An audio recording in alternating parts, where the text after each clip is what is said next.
Hello, I Dr. Pragya Srivastav, Department of Life Science from Rabindranath Tagore University, Bhopal. Today my topic is the multidisciplinary nature of environmental studies. First we explain the definition of environmental studies. Environmental studies का संबंध हर उस प्रश्न से है जो एक living organism को प्रभावित करता है। यह एक मल्टीडिसिप्लिनरी अप्रोच है जो हमारे नेचुरल वर्ल्ड और ह्यूमन व उसके इम्पैक्ट को इंटीग्रिटी में समझना सिखाता है।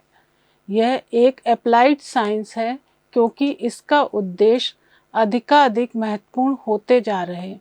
इस प्रश्न का इन्वायरमेंटल स्टडीज़ का संबंध हर उस प्रश्न से है जो एक लिविंग ऑर्गेनिज्म को प्रभावित करता है। यह मूलतः एक मल्टीडिसिप्लिनरी अप्रोच है जो हमारे नेचर वर्ल्ड और ह्यूमन पर उसके इम्पैक्ट को समग्रता और इंटीग्रिटी में समझना सिखाता है। यह एक अप्लाइड साइंस है क्योंकि इसका उद्देश्य अधिकाधिक महत्वपूर्ण होते जा रहे इस प्रश्न का उत्तर देना है कि पृथ्वी के लिमिटेड रिसोर्सेज के बल पर मानव सभ्यता को कैसे बनाए रखा जाए। इसमें biology, geology, chemistry, physics, engineering, sociology, health, anthropology, economics, statistics, computer and physiology environmental studies के डिफरेंट कंपोनेंट्स हैं। इसका स्कोप एनवायरनमेंट कोई एक सिंगल सब्जेक्ट नहीं है, यह अनेक सब्जेक्ट्स का मेल है जिसमें साइंस और सोशल स्टडीज़ दोनों शामिल हैं। अपने पर्यावरण के विभिन्न एस्पेक्ट्स को समझने के लिए हमें biology, geology, chemistry, physics, engineering, sociology, health, anthropology, economics और पॉपुलेशन इश्यूज़ के प्रश्नों को समझना होगा। इस तरह एनवायरमेंटल स्टडीज़ का स्कोप अत्यंत व्यापक है और यह लगभग हर डिसिप्लिन के कुछ पहलुओं को समेटता है। इम्पोर्टेंस: हम ऐसी दुनिया में रहते हैं जिसमें नेचुरल रिसोर्सेज लिमिटेड हैं, जिसमें जल, वायु, मिनरल, तेल, फॉरेस्ट, ग्रासलैंड, ओशन, एग्रीकल्चर और लाइफ स्टॉक से मिलने वाली वस्तुएं, ये सभी हमारे जीवन रक्षक व्यवस्थाओं के अंग हैं। जैसे हमारी पॉपुलेशन बढ़ेगी और हम में से हर एक व्यक्ति द्वारा रिसोर्सेज का उपयोग भी बढ़ेगा तो पृथ्वी के संसाधनों का भंडार निश्चित रूप से कम होगा। इसके अलावा संसाधनों का मिसयूज भी होता है। इसके साथ ही वेस्ट और पॉल्यूशन की बढ़ती मात्रा सभी के लिए जीवन को गुणवत्ता के लिए एक खतरा बन चुका है। इस स्थिति में सुधार तभी होगा जब हम में से हर व्यक्ति रोज़मर्रा के जीवन में ऐसे कार्य करे जो हमारे एनवायरनमेंट के रिसोर्सेज के कंजर्वेशन में हेल्पफुल हों। इकोसिस्टम वैल्यूएशन में अपन डायरेक्ट और इनडायरेक्ट फॉर्म में इसको यूज़ करते हैं। इसका environmental value, direct value means consumptive value, productive value. Consumptive value में उपभोक्ता प्रयोग जैसे ईंधन की लकड़ी, पौधे से मिलने वाला भोजन या औषधियाँ। प्रोडक्टिव यूज़ में लाभकारी प्रयोग जैसे इमारती लकड़ी, झीलें, जिनका प्रयोग मनोरंजन के लिए किया जाता है। ऑप्शनल वैल्यू जैसे फ्यूचर मेडिसिनल और एग्रीकल्चर प्लांट्स। इनडायरेक्ट वैल्यू जैसे बाढ़ रोकने के लिए जलीय प्रवेश या इकोसिस्टम बफर्स, कार्बन सिंक के रूपों में वनों का प्रयोग। Existence value with in generation. Aesthetic value जैसे सनराइज और ठंडी हवाएं। नीड फॉर पब्लिक अवेयरनेस, चूँकि पृथ्वी के प्राकृतिक संसाधन तेजी से घट रहे हैं और ह्यूमन एक्टिविटीज़ के कारण हमारे पर्यावरण का अधिकाधिक डिग्रेडेशन हो रहा है। इन्वायरमेंटल डिग्रेडेशन की रोकथाम हम सबके जीवन का अंग होना चाहिए। पर्यावरण के प्रबंधन में हम व्यक्तिगत रूप में अहम भूमिका निभा सकते हैं। हम प्राकृतिक संसाधनों की बर्बादी रोक सकते हैं। यह केवल जन जागरूकता के द्वारा ही संभव है, जैसे कि समाचार पत्रों, रेडियो और टेलीविज़न जैसे जन संचार माध्यम जनमत पर रोजगार प्रभाव डालते हैं। हमारे देश में अनेक सरकारी और गैर सरकारी संगठन हैं जो पर्यावरण की रक्षा के लिए काम कर रहे हैं। उन्होंने पर्यावरण की सुरक्षा तथा प्रकृति और प्राकृतिक संसाधनों के संरक्षण में रुचि बढ़ाई है। पर्यावरण से जुड़ी अनेक संस्थाएं हैं। पर्यावरण की सुरक्षा और संरक्षण के लिए जो इंस्टीट्यूशंस काम कर रहे हैं उनमें से कुछ वेल नोन हैं, जैसे for example Bombay natural history society BNHS। BNHS का आरंभ 1883 में 6 सदस्यों की एक छोटी समिति के रूप में हुआ था। शिकारियों और जीवन के प्रत्येक क्षेत्र में आए लोगों के एक समूह से आगे चलकर इसने एक महत्वपूर्ण शोध संस्थान का रूप ले लिया, जो देश की संरक्षण नीतियों के लिए निर्धारण में मदद करता है। Second, botanical survey of India या BSI royal botanical gardens Calcutta में 1890 में हुई थी, किंतु 1939 के बाद कुछ वर्षों तक यह बंद रहा। इसका पुनर्गठन करने और विभिन्न क्षेत्रीय केंद्रों की स्थापना और विकास करने के पश्चात 1976 में कार्यान्वयन और मूल्यांकन समिति ने वर्गीकरण विज्ञान या टैक्सोनॉमिकल रिसर्च को प्रोत्साहित करने और फ्लोरा ऑफ इंडिया परियोजना के अंतर्गत देश की वनस्पतियों की एक विस्तृत सूची बनाने के लिए आवश्यक वैज्ञानिक कुशलता को बढ़ाने, वनस्पतियों के अध्ययन, वानस्पतिक संग्रहालयों के आधुनिकीकरण और रखरखाव तथा वनस्पति वैज्ञानिकों एवं आम जनता में दिलचस्पी उत्पन्न करने के लिए सर्वे के लक्ष्य और उद्देश्यों को पुनर्परिभाषित किया है। नवीनतम समीक्षा 1987 में बॉटनिकल सर्वे के लक्ष्य एवं उद्देश्यों में कोई परिवर्तन नहीं किया गया और प्लांट रिसोर्सेज के सर्वे और डिस्कवरी के संकटग्रस्त प्रजातियों की सूची बनाने, राष्ट्रीय वनस्पतियों पर सूचनाएं प्रकाशित करने, वनस्पति संग्रहालयों में राष्ट्रीय डेटा बैंकों का निर्माण करने तथा लिविंग प्लांट्स का संकलन, पौधों के वितरण तथा उनके नामकरण के कार्यों को प्राथमिकता दी गई है। Next, Bharati Vidyapeeth institution of environmental education and research, जो कि पुणे में है, जिसमें सूचना विज्ञान में PhD और मास्टर्स की डिग्री प्रदान करता है। यह सेवारत उम्मीदवारों के लिए पर्यावरण शिक्षा में प्रवर्तनकारी विशेष या इनोवेटिव और डिप्लोमा इन एनवायरमेंटल एजुकेशन भी प्रदान करता है। Central pollution control board CPCB यह एक सर्वाधिक संगठन है जिसका गठन 1974 में प्रदूषण निवारण एवं नियंत्रण अधिनियम 1974 वाली तथा वायु प्रदूषण निवारण एवं नियंत्रण अधिनियम 1981 के अंतर्गत प्रदूषण की रोकथाम और नियंत्रण के लिए किया गया था, जिसमें भारत के पर्यावरण की गुणवत्ता में सुधार किया जा सके। Centre for science and environment CSE new Delhi इस केंद्र द्वारा चलाए जाने वाले कार्यक्रमों में विभिन्न अभियान चलाना, कार्यशालाओं और सम्मेलनों का आयोजन करना और पर्यावरण से संबंधित पत्रिकाएं प्रकाशित करना शामिल है। इसने भारत में पर्यावरण की स्थिति पर स्टेट ऑफ इंडिया एनवायरनमेंट नामक एक रिपोर्ट प्रकाशित की, जो पर्यावरण पर एक नागरिक रिपोर्ट के रूप में प्रकाशित होने वाली अपने प्रकार की पहली रिपोर्ट है।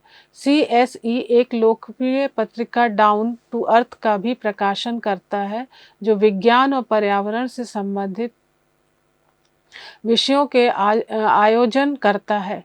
प्रकाशित जैव विविधता में संबंधित विषयों पर कार्यशाला और संगोष्ठी का आयोजन करता है।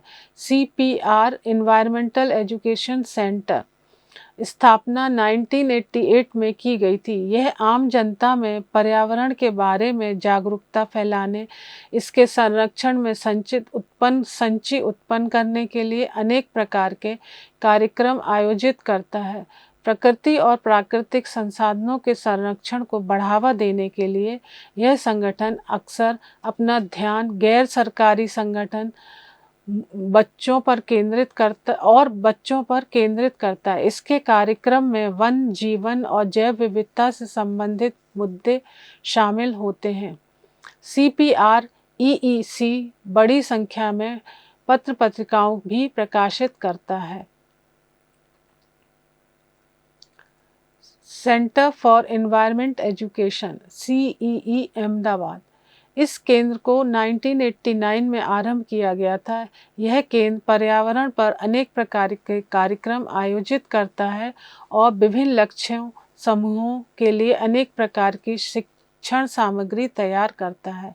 Ministry of environment and forest MOEF यह मंत्रालय प्रमुख रूप से भारत की पर्यावरणीय एवं वन नीतियों के कार्यान्वयन की योजनाएं बनाने, उनका प्रचार करने और समन्वय स्थापित करने से संबंध है।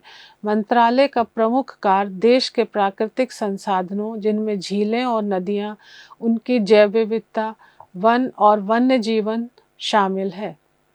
इसके संरक्षण से संबंधित नीतियां और कार्यक्रम लागू करना, जिसमें पशुओं का कल्याण और प्रदूषण का निवारण और रोकथाम को सुनिश्चित किया जा सके। इन उद्देश्यों को पूर्ति के लिए वैधानिक और नियंत्रक उपायों का सहारा लिया जाता है, जिनका लक्ष्य पर्यावरण का परिरक्षण, संरक्षण और सुरक्षा करना। Madras crocodile bank trust SCBT Asia का पहला संरक्षित मगरमच्छ प्रजनन केंद्र है, जिसकी स्थापना 1976 में भारतीय मगरमच्छों के संरक्षण के लिए तथा अन्य संकटग्रस्त सरीसृपों की दूसरी प्रजातियों के लिए संरक्षक और प्रजनन कार्यक्रम तैयार करने के लिए की गई थी। स्टेट डिपार्टमेंट ऑफ एनवायरनमेंट यह भारत के प्रत्येक राज्य में मौजूद है। ये राज्य के संपूर्ण पर्यावरण की गुणवत्ता में सुधार करने के लिए उत्तरदायी होते हैं। यह विभाग पर्यावरण के मूल्यांकन, अनुरक्षण, सुरक्षा और राज्य के लोगों में जागरूकता फैलाने के लिए सक्रिय रूप से काम करता है। Salim Ali centre for ornithology and natural history, जो कि कोयम्बटूर में है, यह संस्थान सलीम अली का एक सपना था, जो उनके निधन के बाद साकार हुआ। आरंभ में इसकी सैकौन कल्पना BNHS की एक शाखा के रूप में की गई थी, जिसमें 1990 में एक स्वतंत्र संस्था का रूप ले लिया और इसे कोयम्बटूर में स्थापित किया गया।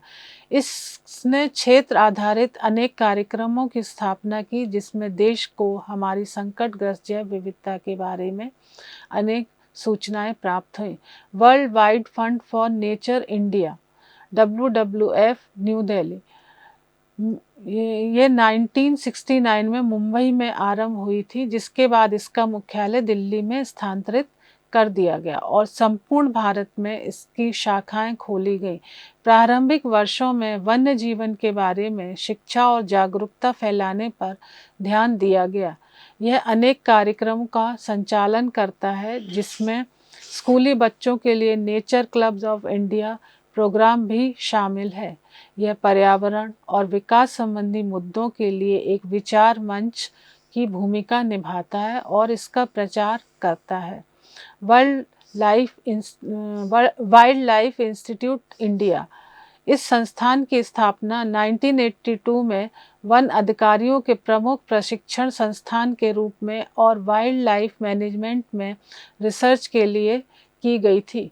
इसका सबसे significant publication planning a wild life protected area network for India 1988 में हुआ था। इसमें बड़ी संख्या में वन विभाग के अधिकारियों और कर्मचारियों को वन्य जीवन प्रबंधकों के रूप में प्रशिक्षित किया गया। इसके पोस्ट ग्रेजुएट कार्यक्रम में वन्य जीवन के श्रेष्ठतम वैज्ञानिकों को प्रशिक्षित किया गया। Zoological survey of India ZSI zoological survey of India की स्थापना 1916 में की गई। इसका उद्देश्य भारत में प्राणी जगत का सुव्यवस्थित सर्वेक्षण करना था। बीते वर्षों में इसने प्रजातियों के नमूने संग्रहित किए जिनके आधार पर हमारे पशु जगत का अध्ययन किया गया।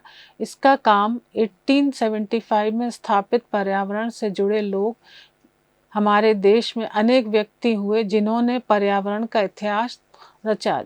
पिछली सदी के कुछ मशहूर नामों में अनेक पर्यावरण शास्त्री, वैज्ञानिक, प्रशासक, कानून के विशेषज्ञ, शिक्षा शास्त्री और पत्रकार शामिल हैं। सलीम अली का नाम भारत में पक्षी विज्ञान और बॉम्बे नेचुरल हिस्ट्री सोसाइटी का पर्याय है। उन्होंने मशहूर पुस्तक बुक ऑफ इंडियन बर्ड्स समेत अनेक प्रमुख पुस्तकें लिखी। उनकी आत्मकथा the fall of the sparrow तो हर प्रकृति प्रेमी को पढ़नी चाहिए। ये हमारे देश के एक अग्रणी पर्यावरण संरक्षण प्रेमी वैज्ञानिक थे। इन्होंने 50 वर्षों से अधिक समय तक हमारे देश की पर्यावरण संबंधी नीतियों को प्रभावित किया। इंदिरा गांधी ने प्रधानमंत्री रूप में भारतीय वन्य जीवन के संरक्षण में बहुत महत्वपूर्ण भूमिका निभाई।